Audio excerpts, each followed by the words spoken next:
welcome to ELOSOFUMARTAKES. This is our 91st take live from Euless, Texas. I'm Bear Duplessis, your host as always, and I am so proud, so pleased, and so privileged to have you all tonight.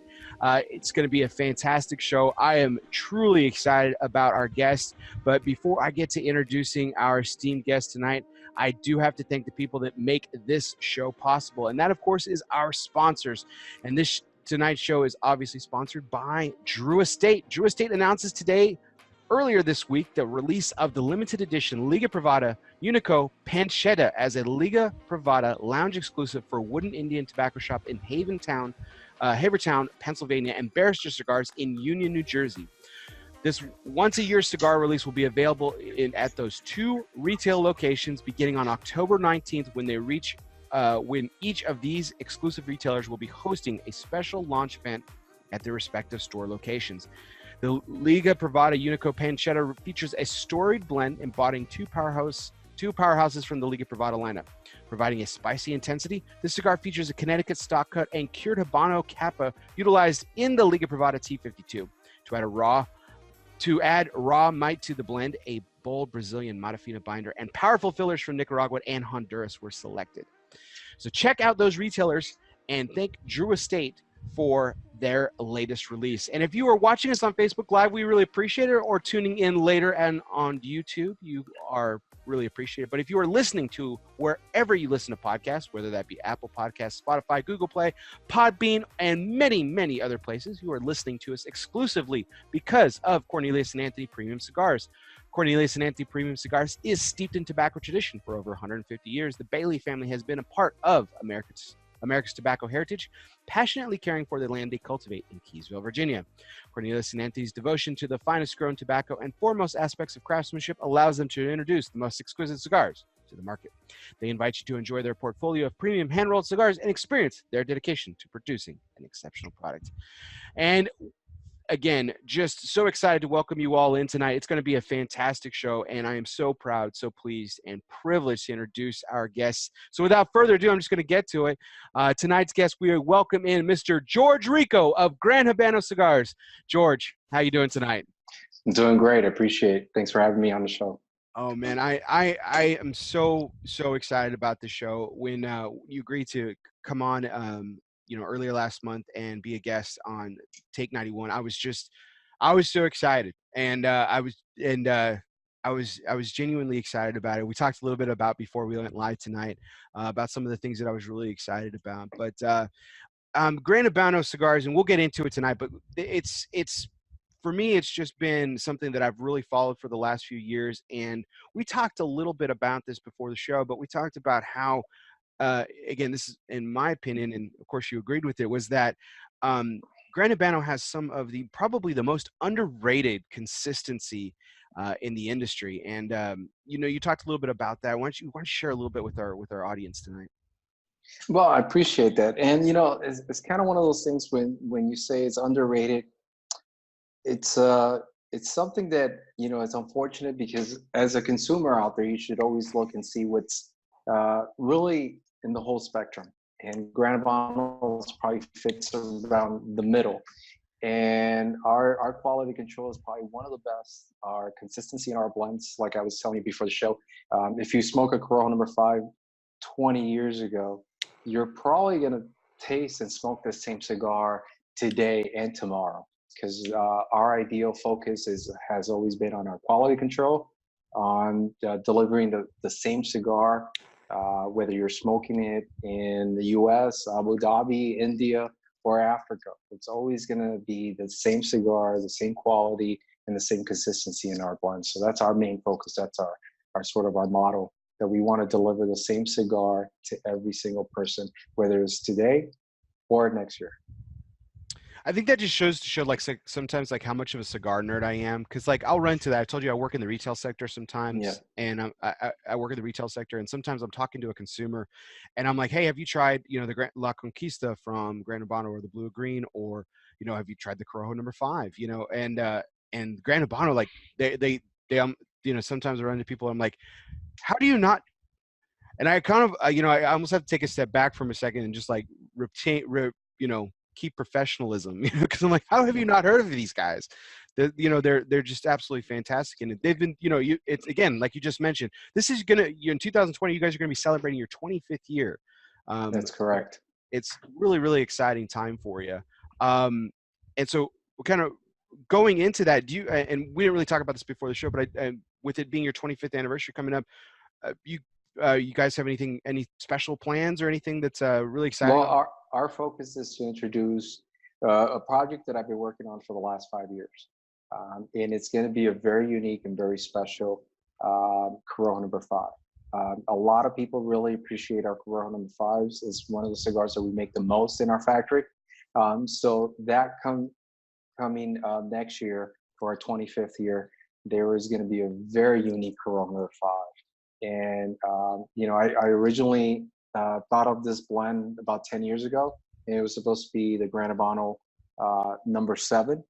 But what we're going to do now is we're going to let it be our Corojo number 5 2020 anniversary cigar. So that's why I want people to go out there and try. And it's got a very unique wrapper. So that's one of the things that you really got to look for at next year's trade show. That's really exciting, and that wasn't even something we didn't even talk about this for the show. Yeah, I'm totally geeking out about that. That's going to be something that's really fantastic. I'll send you some right before the end of the year. You'll get to try them before anybody else.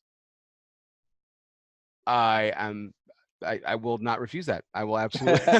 Thank you very much, George. I'm looking forward to that. It's with special projects that you were talking about, like this 25th anniversary, you guys have done a lot of special projects over the years, including particularly one that I've always been a fan of and fond of, which is the Zulu project, which you guys. And one of the very early on, you were one of the very first people. In fact, I'll go so far as to say this. I think you were responsible for actually bringing my personal attention to this, which is a credit to you. Shame on me, but a credit to you with the STK project when you did the Zulu and the work you did with Invisible Children. So, are you still working with Invisible Children, or have you? Currently, we're not. I mean, we've like I was explaining before the show. Sort of the focus was on creating something that we brought awareness to. And when we first started, I wanted to sort of give to a charity. And that was the whole STK, the Save the Kids, Stay True Kid model that we've had under the STK. And so it's kind of like a dual thing where, we want to make something very unique and different and stay true to the uniqueness of our project, which was always to introduce a cigar that was different from our core line. So our core line being our Connecticut number 1, our Habano number 3, our Corojo number 5, the STK was sort of to push the boundaries of Gran Habano. And so the first one was the Zulu. Well, actually, prior to that was the opium, but then we went into the Zulu, and it was to partner up and give something back. So with the Invisible Children, before it became as big as it was, we wanted to bring awareness, and with the artwork of the artist Kid from Miami, we really brought that sort of that topic to conversation with the artwork, and then let them try the cigar. And so that was the first project. And then since then, we moved on to the Zulu by Mas Boss, which is an artist out of Washington, D.C., really great guy. And so it was actually donating some of the profits to the orphanage where he was actually adopted from. So that's sort of the key and the focus with the STK and the Zulu project. It's partnering up with an artist, and at the same time with a charity that we contribute to. Something about that particular artwork on that box, the STK and the Zulu with of course the children soldiers. Of course, there's some controversy around that artwork and everything, but that, like as I mentioned before the show, that got the point across, right? It got people's attention. Yeah, that was the focus, that we partner up with someone that was actually doing artwork like that to begin with, and then the message which tied it in together was phenomenal.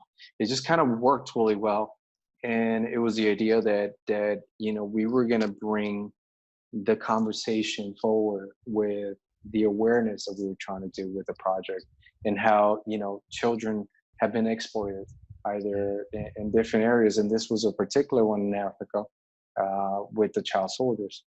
So it really helped a lot to be part of the topic. And over the course of a year after that, it just exploded onto the scene, and people really got to understand what the project was about. Sometimes when people see the artwork, they still to this day, I get people that never got it, never understood it. But if you hear the story behind it, it makes total sense. Well, like I said, a credit to you, George, and again, shame on me for not really knowing what was going on at the time.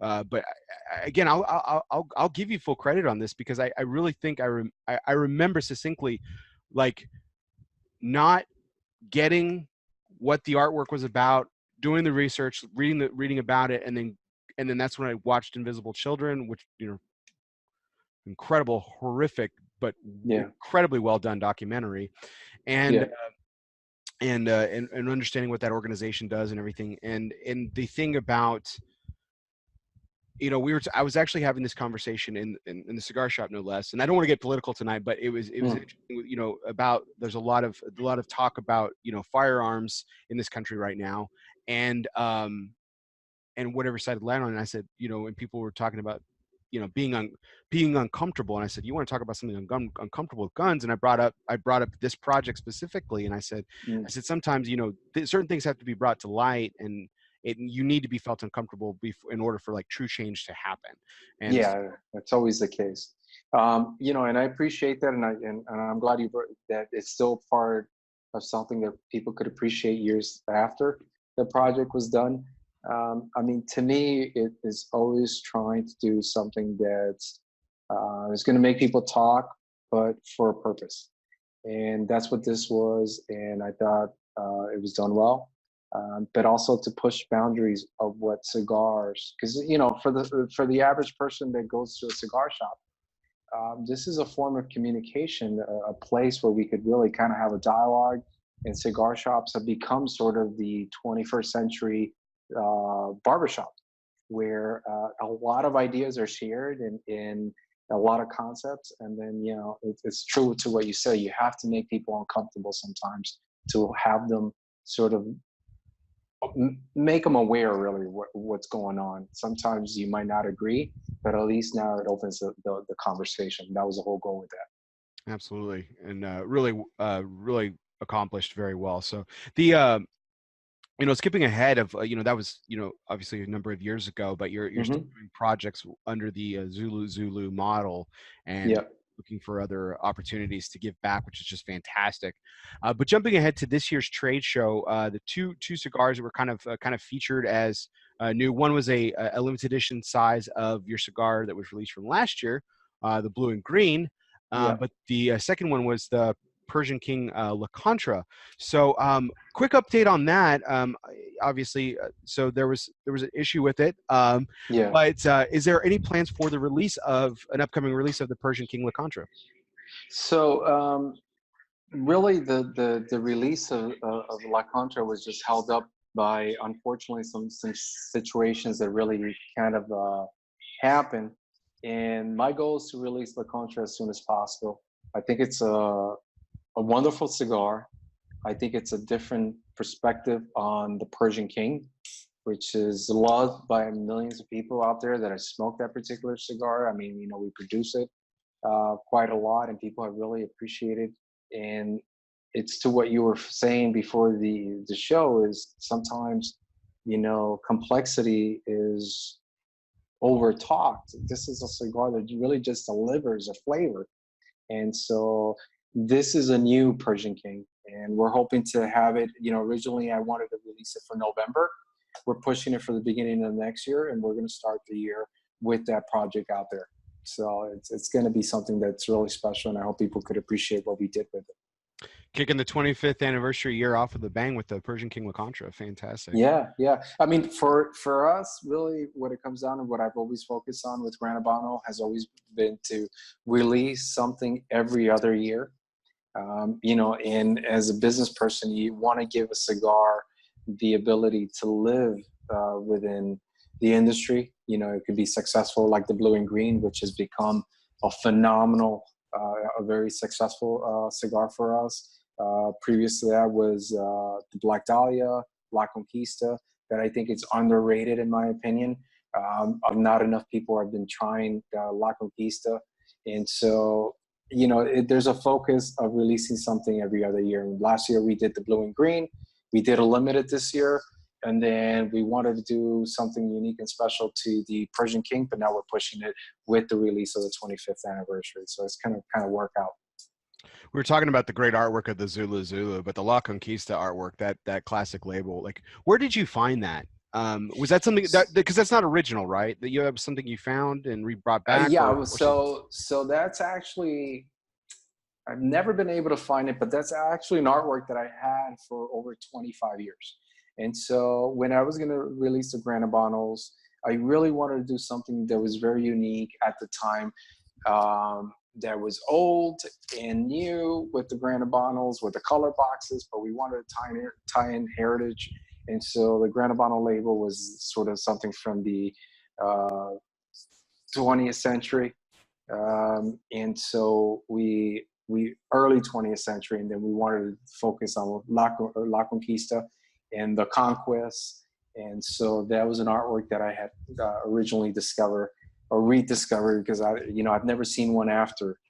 So it was a very special project, and we tied it in. So it was a really nice project. It was a nice artwork, and it tied into the message that we were trying to do. Everything that I do sort of has something behind it. There's a message, there's a story, and that's what La Conquista is. It's the conquest.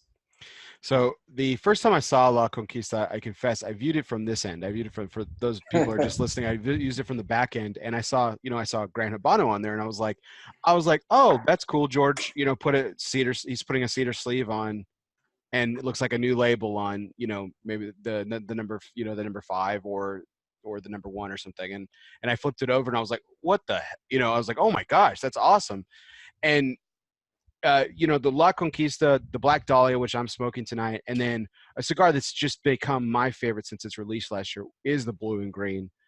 We were talking about this before the show. I think that the term, it used to be the term in the industry, when it came to cigars in the industry, used to be called smooth.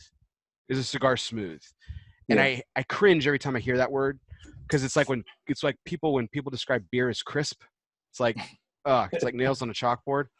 But I think complexity, and I'm guilty of this too, because I think it's an overused term, because I think complexity, or it's an overused in terms of just cigar manufacturing in general, because I think complexity for complexity's sake, and I appreciate a complex cigar, but I think for its complexity for complexity's sake it's really overdone. I mean, you can have a roller coaster that doesn't go anywhere, or I can simply just have an amazing cigar that's just solid all the way through.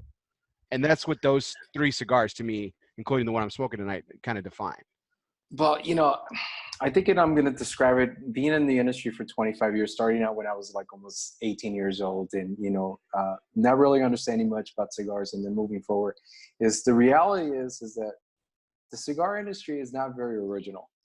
And it's a sad thing to say, because, for a lot of years it was the vintage, it was the reservas, the cabinet selections, and there's a lot of things that a lot of people in other companies, in my opinion, they just utilize these terms, not really focusing on what the term actually is. And so, a cigar that's complex, it's something that's very special, and not a lot of people get to try that often. Because I go into cigar shops and I sit around and I hang out, and I see a lot of people that, it's like when you go into a restaurant and it's the same place that you go, and you go to the counter and you order the same thing, even though you're going to look at the menu. So you're going to walk around the humidor, but you're going to go back to the same cigar because you can't make a decision. And so a lot of people often make that mistake. And when you try a cigar that's very special, that's complex, it really changes your perspective on how your palate is really sort of evolving. And that's one of the things that a lot of people sometimes don't try. But to your point is, when you say complex, just for the sake of complex, it gets overused. And unfortunately, there's a lot of great cigars out there that don't need to have a hype, that are really good, in my opinion. You just have to have an open mind, not look at the label, look at the cigar and try it. Well, we were talking about the blue and green a little bit specifically before the show. Mhm. And like when you look at like this is what I'm talking about with something special, but when you look at it just from surface level, you know, first of all, gorgeous box. Just want to say Thank you. the book I love the box design on it. But the blend says in itself, you have Ecuadorian Connecticut and then Nicaraguan and Nicaraguan. But that doesn't tell the story of it because you were talking about how, like, for example, this cigar is maxed out this month because of the production level. Now it is a regular production item, but Correct. It's there's not a something very limited special. edition, and that's kind of what a lot of what we were discussing originally was that what we do at our factory is something very unique, and it's sort of more focused on quality, and it's always been focused on quality. Is if the materials are not ready, we're not going to put a cigar out there. And so we have sort of a set production based on the materials that we have available. And once those materials come to the quality that we need them to be in order for us to roll the cigars, because we don't like to push the hands of cigar rolling, then we'll do the production. And so there might be a production of 8,000 cigars for a month, where there could be a production for 20,000 cigars of one line for that month. So what we don't do at Gran Habanos is push what we could do with our distribution, with our network, just making cigars and then just shipping them and putting them in boxes. No, we actually focus on when their cigars are ready, but more so when the tobacco is ready, we'll make the cigars and we'll deliver them. So the blue and green, just a real special cigar, a lot of complexity in that, but it's a very, and when I say complexity, and it goes back to what your point is more the nuances. It's a very good mild to medium cigar that just delivers the same time over and over a great flavor, in my opinion. And I think that cigar is getting better. Like you said, like that's a cigar that I smoked, immediately loved, really, really enjoyed. And as I keep smoking it, now like you said, the consistency is the same. It's not like the tobaccos are changing. I No, mean, age might go a little bit into that, but I'm smoking them so fast when I get them. It's not like I'm letting them sit too much. But that I think I'm appreciating it a little bit more each and every single time about it specifically. So thanks. I appreciate that. that project's really, really well done. And again, and that's a wrapper. There's I've talked about it several times on my show about how the Ecuadorian Connecticut shade has kind of had a resurgence, a renaissance, if you will. Well, Um, this one's actually, and not to uh, tell you that you're wrong, but this is actually U.S. Connecticut.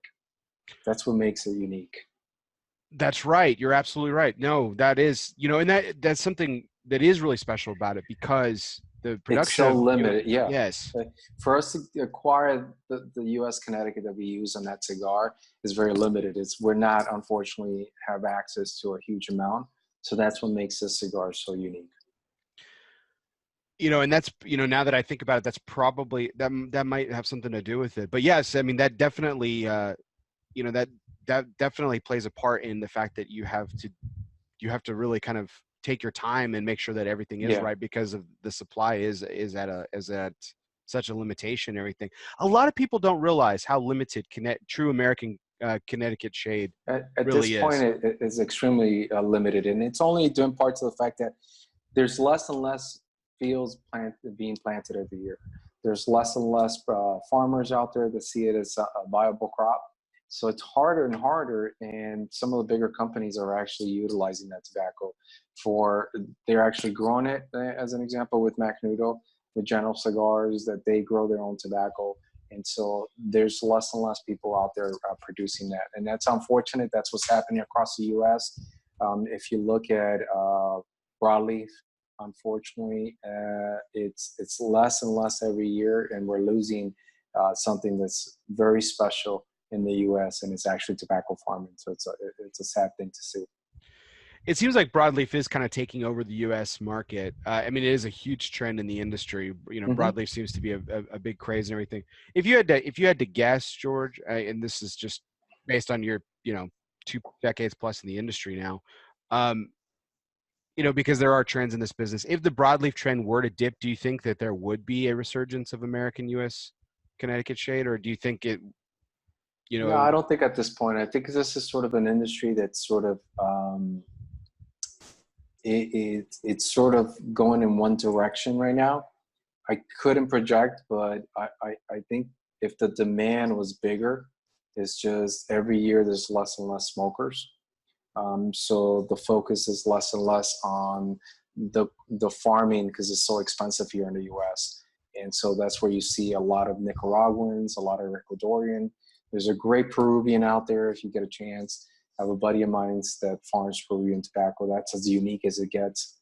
And so, you know, that's where you get a lot of Indonesians out there. A lot of tobacco, Brazilian is an example. It's really good. But in the U.S., there's just been a less and less focus on it. I mean, of course, most of the tobacco here in the U.S. is all farmed for cigarette tobacco, is burley. So that's done a lot, but more focus on the broadleaf for the cigar or pipe side of it, it's less and less every year, unfortunately. you know, you mentioned Peruvian tobacco, and I have really enjoyed a lot of cigar blends that utilize that tobacco. There's a floral and citrus component to Peruvian tobacco that just adds, not to use the word that we're talking about how much we despise, but that just adds complexity to a blend that's just really enjoyable. Yeah, I mean, you know, I got to tell you, the first time I tried it, I was blown away by it, and I did a project out of my factory in Miami years ago that was called the Zulu Zulu Miami. Not the Zulu Zulu, I'm sorry, the Barracuda Miami, and that was utilizing Peruvian. It was utilizing Costa Rican, and it was utilizing Nicaraguan tobaccos. And the Peruvian really stuck out because it was just the flavor. I got to tell you, it was as close as possible to, and it was a pelo de oro, which that's a Cuban seed, and that was first generation Cuban seed on that cigar, and it just blew my mind. It was something that was just as flavorful as you could get in a medium body cigar. I'm so happy that you mentioned the Barracuda, George, because and who's more excited about it is my partner on Cigar Coop Primetime Special Edition, of course, William Cooper, who's like, you got to ask him about the Barracuda. I was like, well, I've got other things I want to talk to him about, but since you brought it up, he's going to be so excited. Is there? I mean, I love that cigar too, and that was a really fantastic one. Is there? I mean, was that like a one and done because of the type of limited tobaccos, or do you? Any plans to bring that back, or is it out there? Can we find it still, or? No, I mean, you know, for the most part, I think there might be, you could go to Famous Smoke Shop online. They might have some of them left. That was sort of a project that, you know, with everything that I do is very unique. It's very special. And once it's done, it's gone. And sometimes it's unfortunate because a lot of the people come around and try some of my projects after they're gone. The American Puro, you know, Yes. those are things that like people don't realize. A lot of the different projects that I've done. I mean, you know, I was utilizing broadleaf in my wrapper back in 2007 when I released my VL, my very limited. That was a broadleaf tobacco in the wrapper. The Azteca, that was a Mexican wrapper before Mexican wrapper blew up. Right.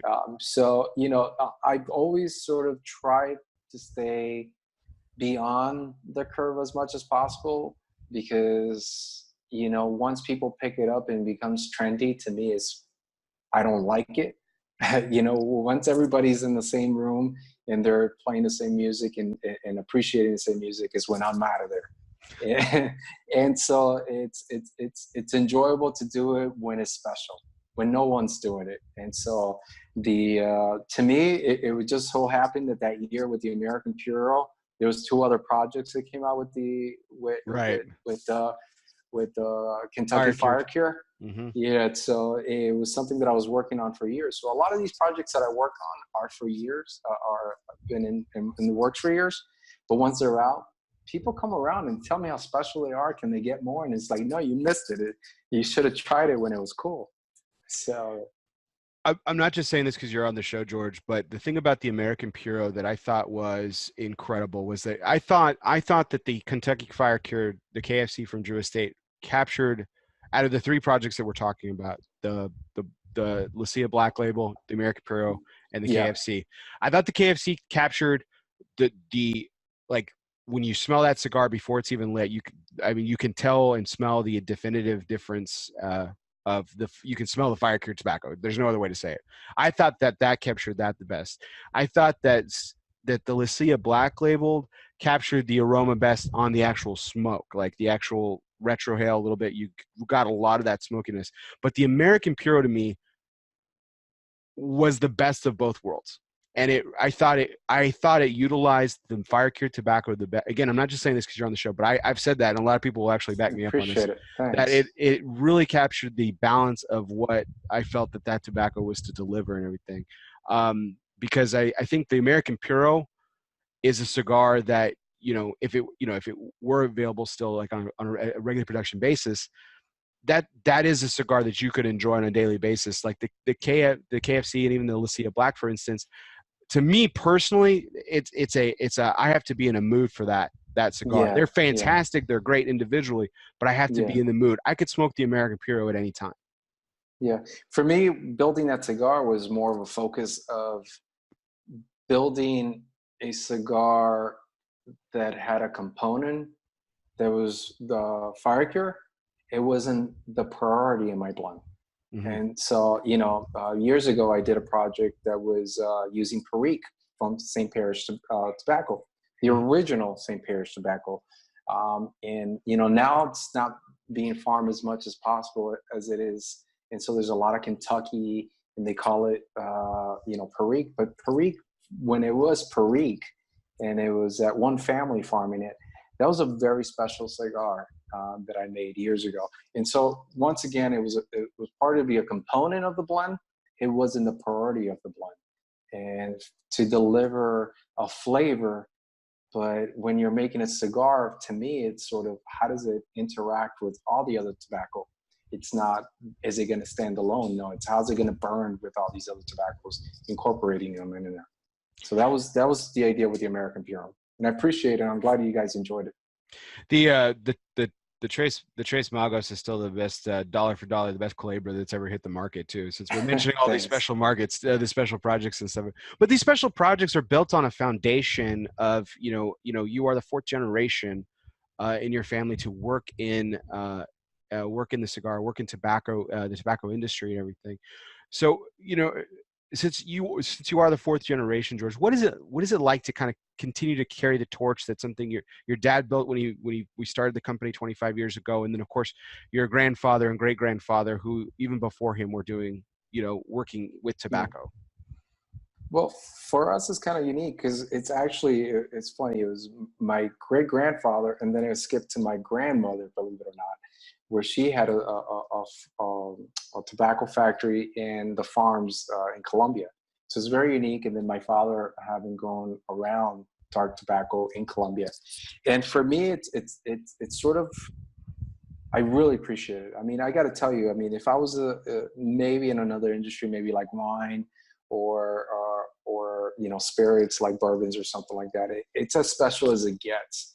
And I take it with a responsibility that I'm sort of keeping a tradition going forward because we got a lot of external pressures, federal government, the limited amount of smoking spaces that are now available in the U.S. and everywhere around the world. Mm-hmm. So to me, it's probably as special as you could probably get because you're delivering a luxury item, but it's also now something that the whole world gets to try. And I don't want to screw up. I want to do the best job possible. But I've sort of been very lucky because I've been able to be as creative as possible when the industry prior now with the FDA, you might not have that luxury anymore. So for the last 20 years, I've been sort of creating these unique projects. These things are so different. And I was really part of a golden age of cigars when cigars became bigger now than actually the boom. If you look at the boom, everyone was smoking it, and it was something like stars, and we wanted to participate in it. But then after the cigar boom, it's really where the era begun and where it became as special as it is now. And people are coming around and trying cigars now, but they should have been smoking cigars for the last 20 years. It's been really a great run. I want to save my last question that we talked about for just a second, but I wanted to focus on a bit that you kind of diverted off when we were talking about this before we went on air, which was Hmm. when the company started and when the factory was established and everything. You know, there wasn't you said you had mentioned there wasn't a lot of blending. You know, blending is more kind of what's going on in with today's generation of cigar maker and everything, but there wasn't a lot of blending. There was, you know, people were, you know, the Puro was kind of more of the standoffish thing. But you mentioned something that I even wasn't aware of, and I really like to talk about it, was the fact that Colombian tobacco was something that was used very widely, much widely more used than it is today. Correct. You know, I guess what was Colombian tobacco like working with it like back then, and why do you think it's dropped off so much? Well, no, I think it's utilized quite a lot. I mean, a lot of people don't realize, but you know, there was blends prior to us starting our company, but there wasn't as much blending as it is now. You know, you would use a lot of Dominican as an example, but they would try to integrate Colombian in order to get the aroma, because Colombian overall gives it a very unique flavor, a very mellow, but delivers something totally different. So it hasn't dropped off. If anything, it's increased, but there's a lot more cigars being made now than there were 10 years ago. Okay. So you don't see it as much. Maybe you'll see it in some of the other American, but it's kind of one of those tobaccos that you don't want to tell people that you use. So they don't incorporate them into their sheets of like, you know, and I got to tell you, when I got in the industry, prior to me going around, we used to put in my catalogs, and still to this day, we would always put what tobaccos were in our blends. You know, we're using Mexican, we're using Costa Rican, we're using Panamanian, we're using Ecuadorian. That wasn't the trend back then. 20 years ago, you were just like, this is my brand, and it's as Cuban-esque as it could possibly be, and it's Cuban seed tobacco, and it's good, and you should try it, and it's better than Cubans because you couldn't get Cubans at the time, and still to this day. But so that was the trends. Now it's not.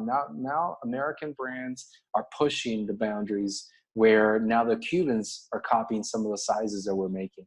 There was never a 54 ring gauge. That became the norm, you know, with the Cubans now. And so we're actually pushing the boundaries and pushing the industry moving forward, and they're having to catch up. So it's kind of unique and different. But Colombian tobacco, going back to that, is just a really wonderful tobacco. And it's what my family has always grown. And being Colombian, I really appreciate it. It's something that's given to the cigar industry quite a lot of flavor. I think that, like, I said, we weren't going to get into much wrapper binder filler talk tonight, Mhm. but just because I don't normally do it. But one of the things I will say that absolutely probably ticks the nerd off in me the most about the FDA regulations is, like, we were just starting to get on the cusp of, like, really getting ultra descriptive on these like, it wasn't just Nicaraguan Esteli, or Condenga, or San Vicente Dominican. It was Dominican San Vicente Viso, and it was very, very specific. Like, people were getting very, very specific with their blends, and that was Yeah. really getting exciting. And then now, with the deeming regulations and everything, people have backed off from that because they, want to keep producing cigars. They want to protect their legacy. And so, like, you totally understand that, but it's like, for the nerd in me, it's just so disappointing because it was really starting to get good. Well, you know, I think it's one of those things that, like, as the industry progress under sort of new sort of pitfalls or obstacles, things will continue to evolve. You know, one of the things that I tell people nowadays is, as a cigar smoker, don't worry about it.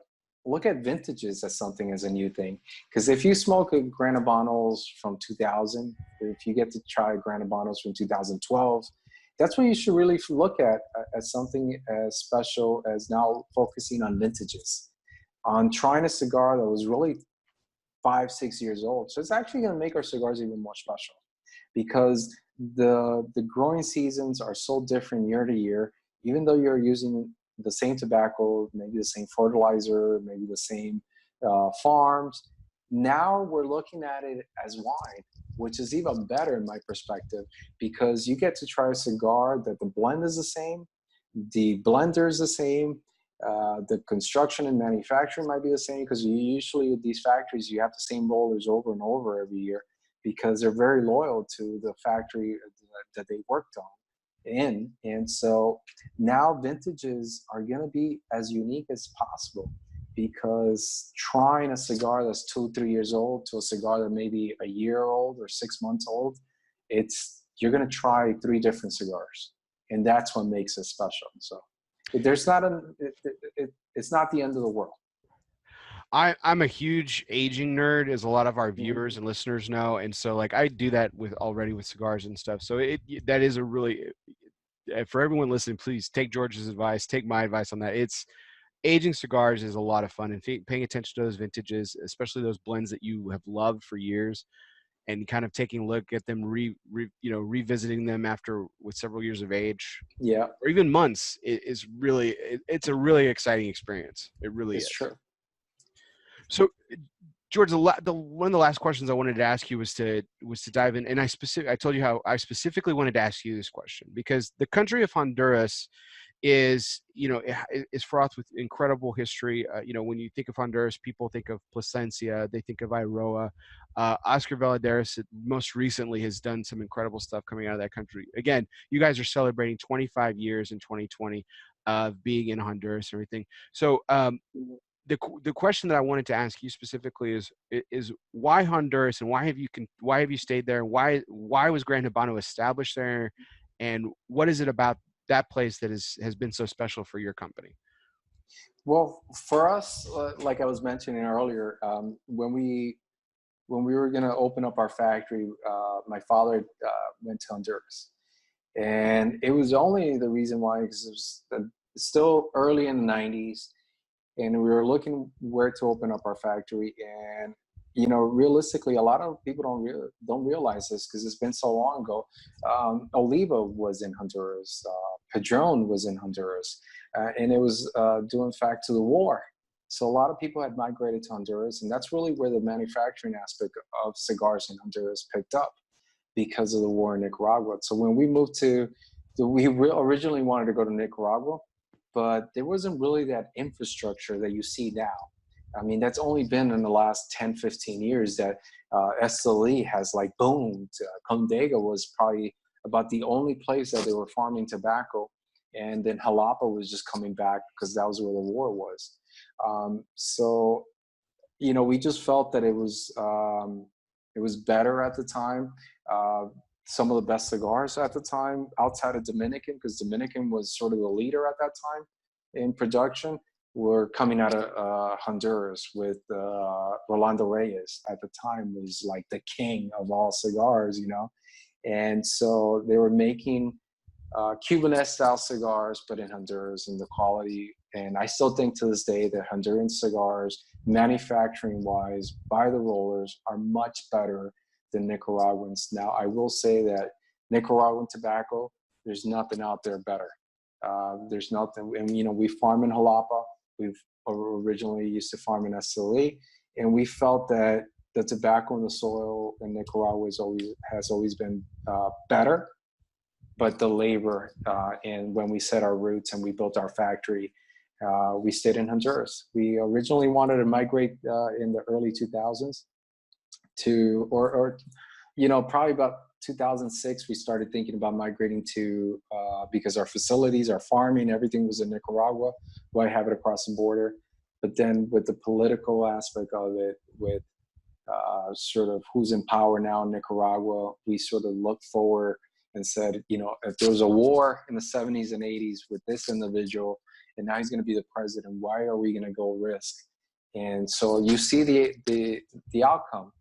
It's where we're at now, where Nicaragua is questionable, and it's unfortunate. So hopefully nothing will happen and things just progress, because I think it's one of the best countries for tobacco in the world. I think that was something we were talking about before the show, is that just when people look at where cigars are manufactured in terms of the factory, they think that automatically is not just its home, but where they primarily get their tobacco. But then, in truth of it, and you're a great example of this, is that your tobacco comes from all over the place. We Yeah. talked about American Connecticut shade. We're talking about your farms are in Nicaragua. You do utilize some Honduran tobacco, but you know it's not the definition of what Gran Habano is. No, Gran Habanos, for the most part, people think it's Honduran cigar. And it's unfortunate because it's actually, yeah, it's rolled in Honduras, but 80% of the tobacco usually comes from Nicaragua. And so we utilize, like you said, Costa Rican, Panamanian, Ecuadorian, Peruvian. You know, it's to me, it's pushing the boundaries of blending within the realm of sticking to tradition. So that's the key. How do I make a cigar the same way it was done in Cuba 80, 90 years ago, but in the process of utilizing new materials, new cigars, new tobacco to make that cigar special and different.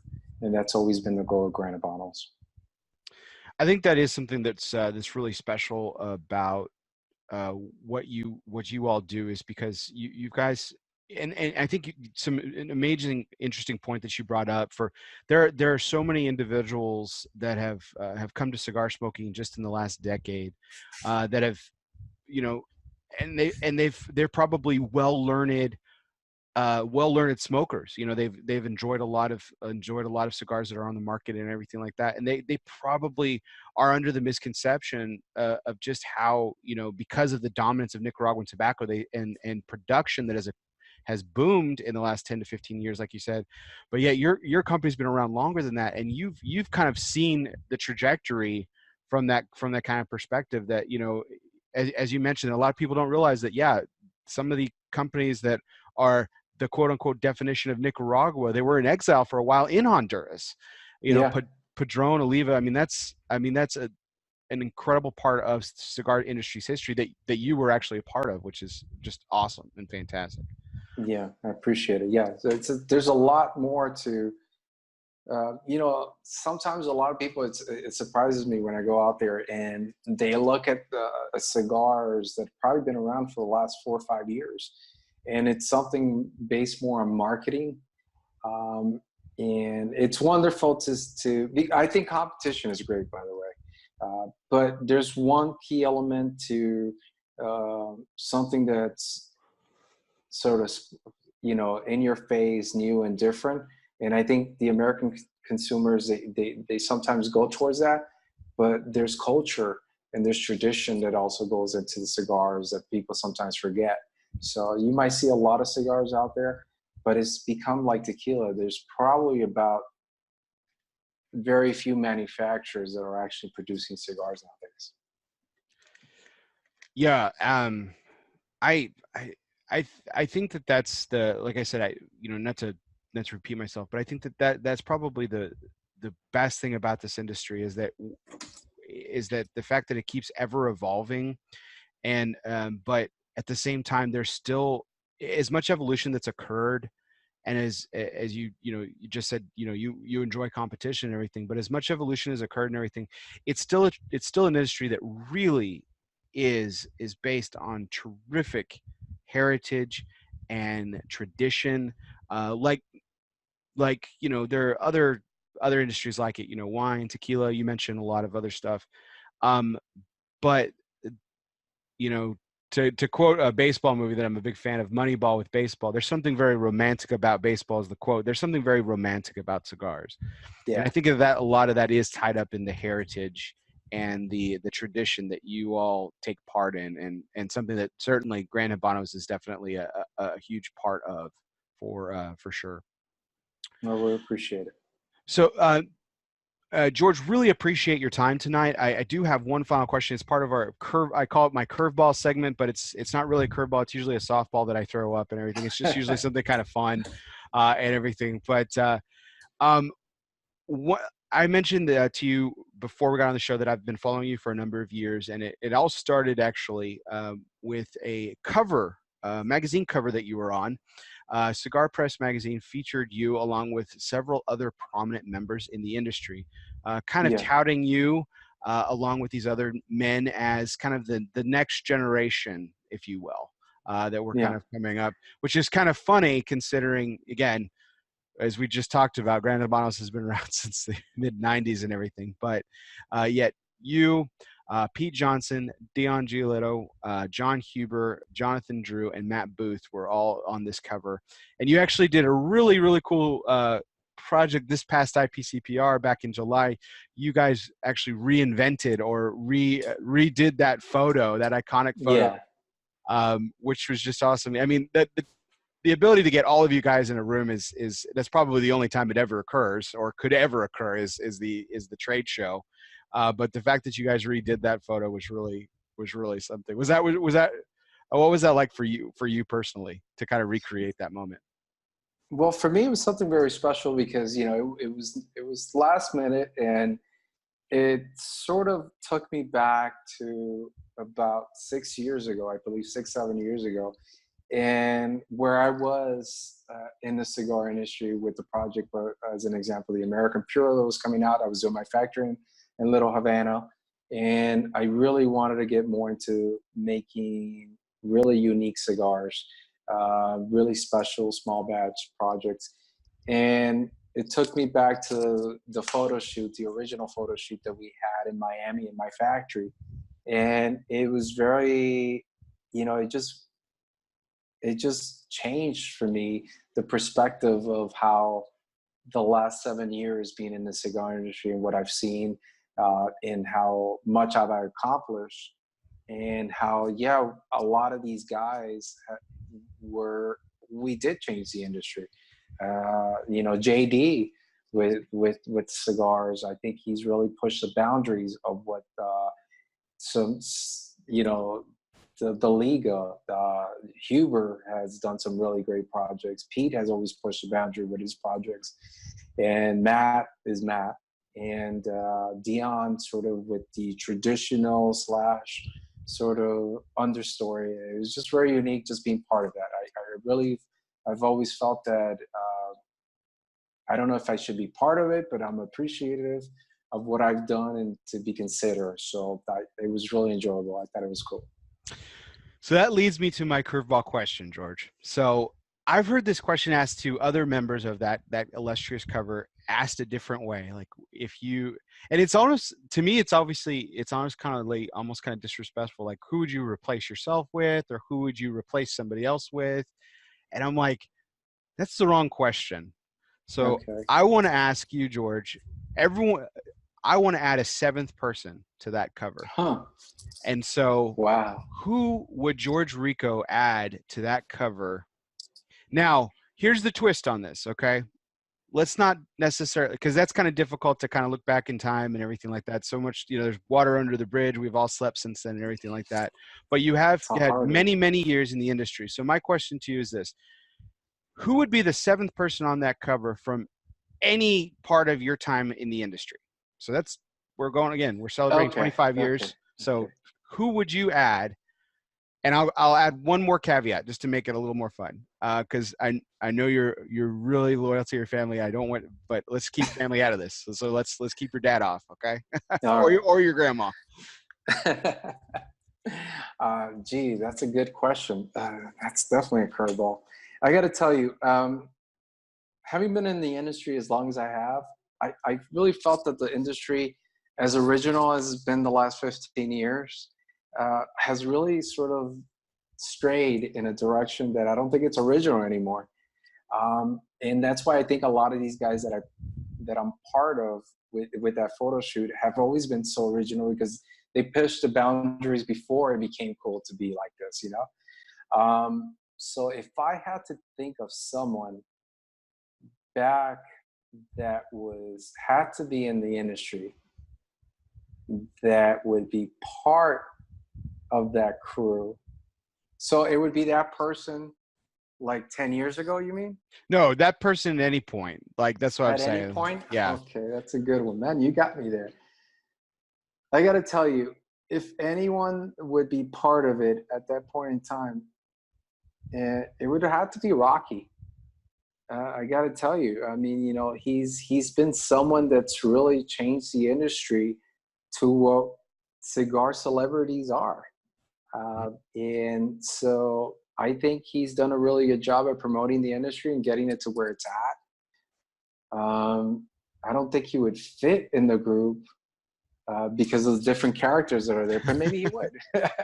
But yeah, I think maybe that would be one of the persons. You caught me off guard. I mean, I would have to really think about this one.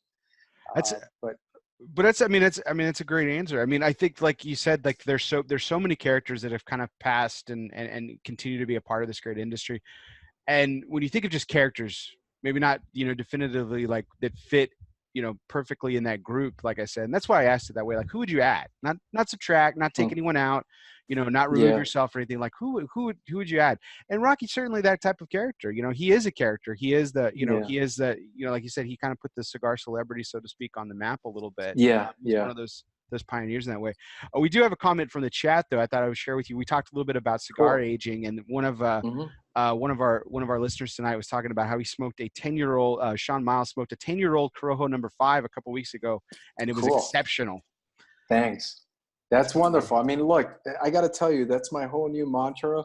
Is I'm gonna push on the industry. That's my idea of like having them realize what vintages really are, and being a cigar fanatic and being a wine fanatic.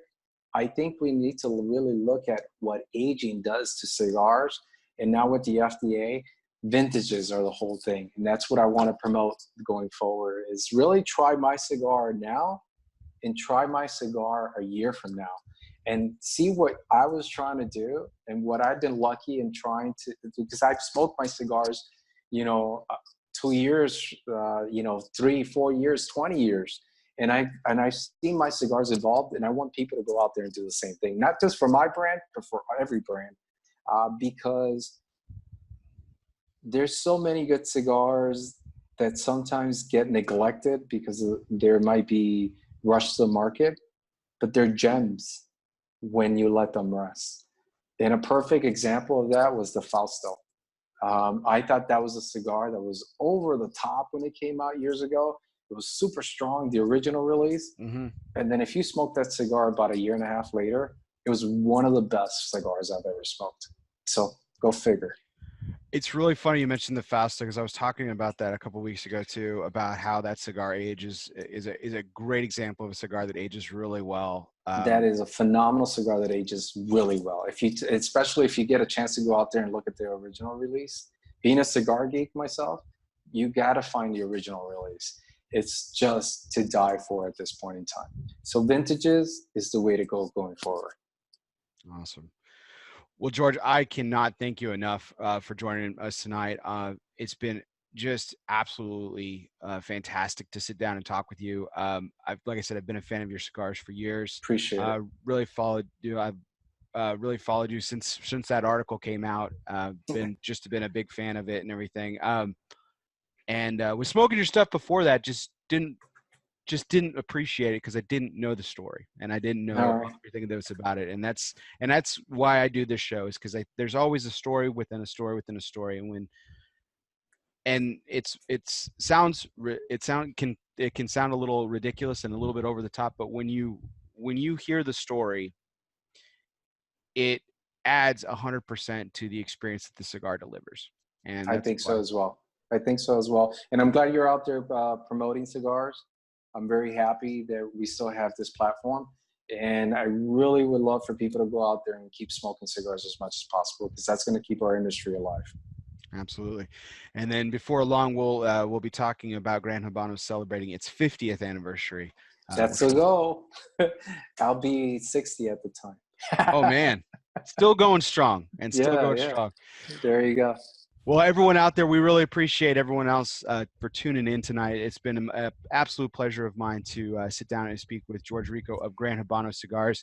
And it's been a pleasure to host you for this evening. If you guys are catching us later, wherever you listen to podcasts, whether that be Apple Podcasts, Spotify, Google Play, Podbean, or wherever you listen to podcasts, be sure to subscribe, download, leave a review. And so we can continue to get amazing guests like George on for many, many more takes. This was our 91st take, and I am so excited to welcome many more guests over the next couple of months as we climb toward that illustrious 100, and we've got a very special episode planned for Take 100. just like tonight's very special episode as well. So again, really appreciate everyone for tuning in. And if you guys are listening to us on podcasts, you are listening to us exclusively because of Cornelius and Anthony Premium Cigars. And as always, comment, share, like, smoke Gran Habano, and enjoy the cigar for what it is and the amazing story behind it. And we thank all of you for joining us. As always, I'm Bear Duplessis. This was take 91 of El Oso Fumar Takes in the books. Guess what? We'll see you next time.